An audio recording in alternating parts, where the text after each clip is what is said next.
Olá pessoal, todos bem? Na aula passada nós comentamos sobre as imunidades específicas, ou seja, aquelas espalhadas pela Constituição que muitas vezes passam despercebido aí pelo nosso estudo, tá? Na aula de hoje nós vamos comentar sobre repartição constitucional de receitas tributárias e vamos falar também sobre o RR 1.293.453 do STF, que gerou uma tese interessante sobre o tema no âmbito do incidente de resolução de demandas repetitivas agora em 2021 e que pode ser objeto de cobrança de prova. Se você gostar do conteúdo, você pode deixar o seu like, se inscrever no canal e ativar o sininho para receber as notificações das demais aulas que estão por vir. Um abraço, vamos lá!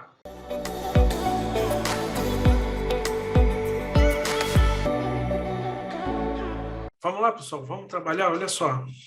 Dando continuidade, então, aos nossos estudos, na aula passada nós falamos de imunidades específicas, né? E não poderia deixar de falar das repartições condicionais de receitas, tá? Falamos já no nosso curso que as receitas tributárias são espécies de ingressos públicos, tá? E a receita tributária é classificada como receita derivada do poder de império do Estado. E aí, dentro da nossa federação, os entes são autônomos, de acordo com a Constituição, não é isso? E não existe autonomia sem money, né? Sem dinheiro. E, a fim de possibilitar essa autonomia, a Constituição reparte as receitas distribuídas por ela aos entes, ou seja, à União, aos estados, ao Distrito Federal e aos municípios. Olha só, a repartição constitucional de receitas tributárias é decorrente da forma federativa do Estado adotada no Brasil. A autonomia dos entes federativos permite a participação dos entes menores na receita arrecadada pelos entes maiores. A doutrina classifica a repartição de receitas em repartição direta e indireta. Nós vamos trabalhar aqui as diretas e as indiretas. Primeiramente, nós vamos falar das receitas diretas, ou seja, aquelas as quais a receita constitucionalmente vai direto para o ente, tá? Sem intermediários. Quando há intermediário, professor, me dá um exemplo de intermediário. Vocês vão ver os fundos, fundo de participação dos estados, fundo de participação dos municípios. Aí, quando passa por esses fundos, a repartição é classificada como repartição indireta, tá?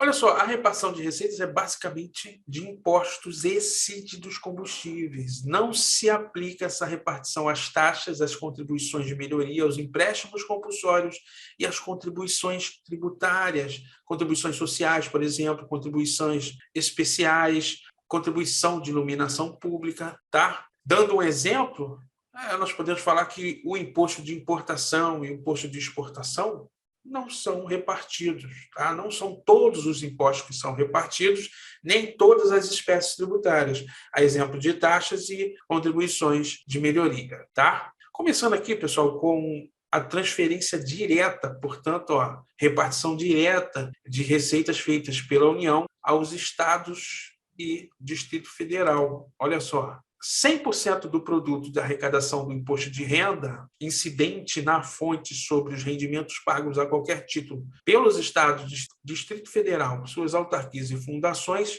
são destinados aos estados, tá? Ou seja, o que o Estado retém na fonte fica para ele. Inclusive, nós tivemos agora um recurso extraordinário novinho, agora de 2021, tá? Que tratou do tema recurso extraordinário 1.293.453. Olha só, vamos ler? Recurso extraordinário, repercussão geral, incidente de resolução de demandas repetitivas, é o IRDR, né? Direito tributário, direito financeiro, repartição de receitas entre os entes da federação, titularidade do imposto de renda incidente na fonte sobre rendimentos pagos a qualquer título pelos municípios a pessoas físicas ou jurídicas contratadas para a prestação de bens ou serviços. Artigo 158, inciso 1 da Constituição Federal. Recurso extraordinário desprovido, tese fixada. E aí o ministro Alexandre de Moraes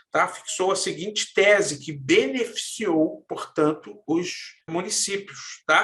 e tem repercussão geral, já que foi instaurado o incidente de resolução de demandas repetitivas, tá? Olha só, vamos ler a tese fixada. Ó. Pertence ao município, aos estados, ao Distrito Federal, a titularidade das receitas arrecadadas a título de imposto de renda retido na fonte incidente sobre valores pagos por eles, suas autarquias e fundações a pessoas físicas e jurídicas contratadas para a prestação de bens e serviços conforme disposto no artigo 158.1 e 157.1 da Constituição Federal, tá? Então, é o seguinte, resumindo aqui para vocês, antigamente tinha-se um entendimento de que o que ficaria para os municípios ou estados referente a imposto de renda retido na fonte seria sobre a folha salarial dos seus servidores. Entretanto, todavia, através de ações e recursos, isso chegou ao Supremo e agora, em 2021, bateu-se o martelo através do recurso extraordinário 1.293.453,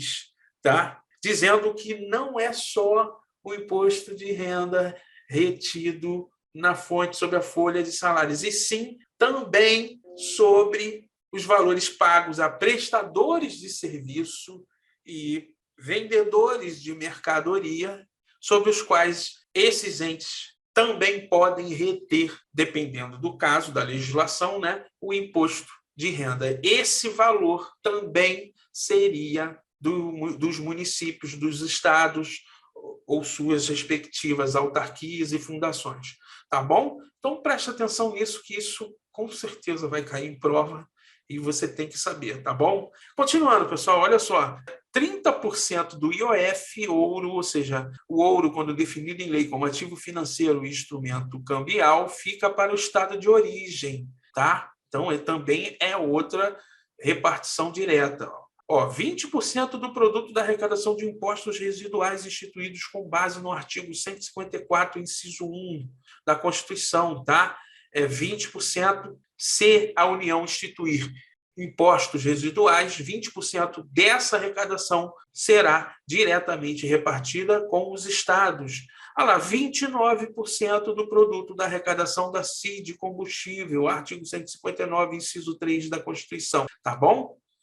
Continuando, pessoal, agora a transferência direta feita pela União aos municípios. Olha só, mesma coisa, 100% do produto da arrecadação do imposto de renda incidente na fonte sobre os rendimentos pagos a qualquer título pelos municípios, suas autarquias e fundações instituírem e mantiverem artigo 158, inciso 1 da Constituição.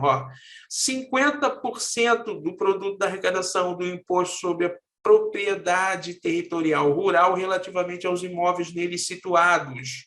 Entretanto, se os municípios optarem pela capacidade tributária ativa, 100% do produto da arrecadação do ITR relativamente aos imóveis neles situados, nas hipóteses em que os municípios realizarem a sua fiscalização e cobrança. Então, se eles fizerem essa opção, 100% do produto da arrecadação do ITR é dos municípios, tá? 70% do produto da arrecadação do IOF incidente sobre o ouro, quando definido em lei como ativo financeiro ou instrumento cambial, artigo 153, parágrafo 5º, inciso 2 da Constituição. Ok? Agora, falando da transferência direta dos estados aos municípios. Lembrando que essa transferência, pessoal, é sempre do ente maior para o ente menor, nunca o contrário. Tá? Olha só, 50% do produto da arrecadação do imposto sobre propriedade de veículos automotores, o IPVA, que é de competência estadual, relativamente aos veículos automotores licenciados em seus territórios desses dos municípios, né? 50% da arrecadação desse IPVA é repartida diretamente ao município, tá bom? 25% do produto da arrecadação do Imposto sobre Circulação de Mercadorias e Serviços, artigo 158, inciso 4 da Constituição, pertence aos municípios. Na seguinte proporção, 65% na proporção do valor adicionado nas operações realizadas em seus territórios, 35% conforme dispuser lei estadual, ou no caso de territórios, se houver, né, lei federal. E 25% dos valores recebidos pelos estados a título de CID dos combustíveis são diretamente repartidos aos municípios. Tá bom? Então, conhecer essa repartição é importante, porque, conforme nós vamos ver no final, pode ser cobrado, seja na primeira fase da prova da ordem, na segunda fase, em alguma questão discursiva e em concursos também, tá? Nós vamos fazer um exercício ao final como exemplo de como esse assunto pode ser cobrado. Continuando, pessoal, vamos falar um pouco agora sobre as repartições indiretas, tá?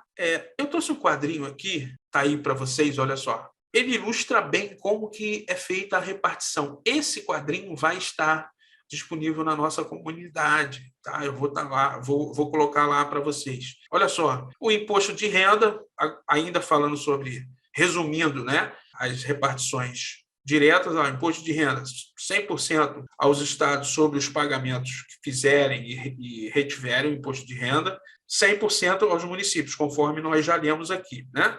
O IOF, 30% para os estados, 70% dos municípios, conforme nós já falamos. O imposto de competência residual, 20% vai para os estados. CID dos combustíveis, 29% vai para os estados, e desses 29%, 25% é dividido aos municípios, tá?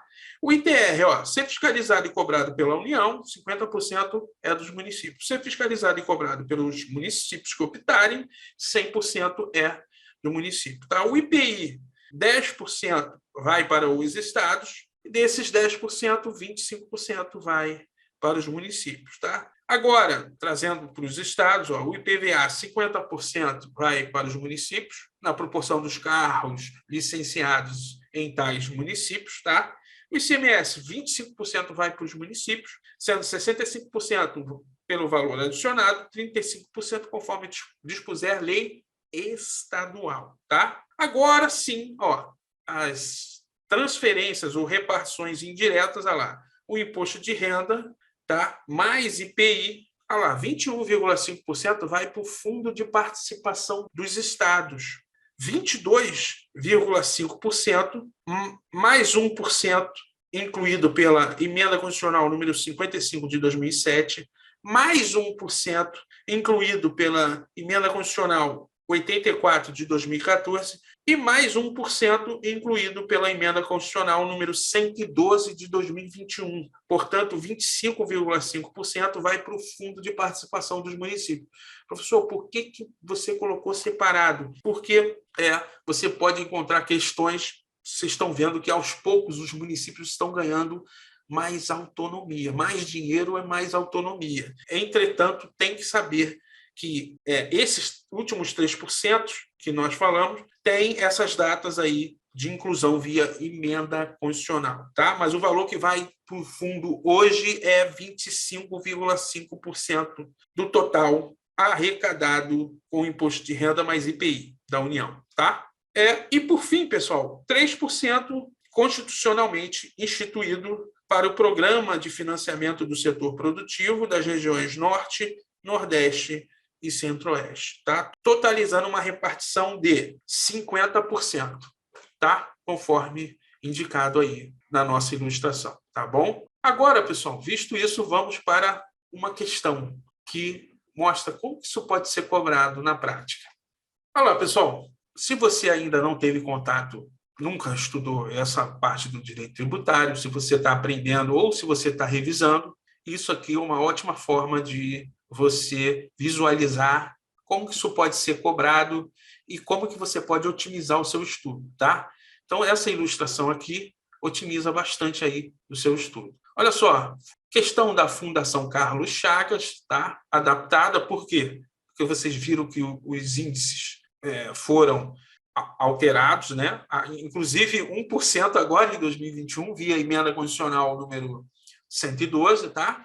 Então, eu tive que adaptar. Mas olha só, conforme a previsão constitucional, a União entregará 50% do produto da arrecadação sobre renda e proventos de qualquer natureza e sobre produtos industrializados ao Fundo de Participação dos Estados e do Distrito Federal, ao Fundo de Participação dos Municípios e para aplicação nos fundos constitucionais das regiões Norte, Nordeste e Centro-Oeste, respectivamente, as seguintes proporções. Então, não tem jeito, você teria que saber essa divisão, tá? Inclusive os percentuais, a questão foi bem maliciosa, tá? Mas não tem para onde fugir, você tem que se conhecer, e uma das formas de você conhecer é essa tabela nossa aí, que facilita a visualização dessa repartição, tá? Olha só, a questão está tratando de repartição indireta, porque repare que a receita está sendo destinada aos fundos. Então ele pergunta, ó, qual o percentual que vai para o fundo de participação dos estados e Distrito Federal? Nós vimos aqui, ó, o primeiro aqui, ó, fundo de participação dos estados, 21,5%, tá? Então, ó, já pode ser ou a C ou a D, né? Ó, o que vai, quanto vai para o fundo de participação dos municípios? Aí nós temos que somar lá, 22,5% mais um e mais um, né? Mais 3%, ou seja, 25,5%. E, finalmente, qual é o percentual que vai para os fundos constitucionais das regiões Norte, Nordeste e Centro-Oeste? Nós vimos que é 3%, conforme na nossa tabela e a Constituição Federal, tá? Gabarito, portanto, não tem como, só tem a letra D, tá? E outra coisa, teria que somar 50%, tá? Tem alternativa aqui que não soma 50%, tá bom? Com isso, pessoal, terminamos aí de forma sintética a explicação sobre repartição de receitas, tá? Um forte abraço, bons estudos.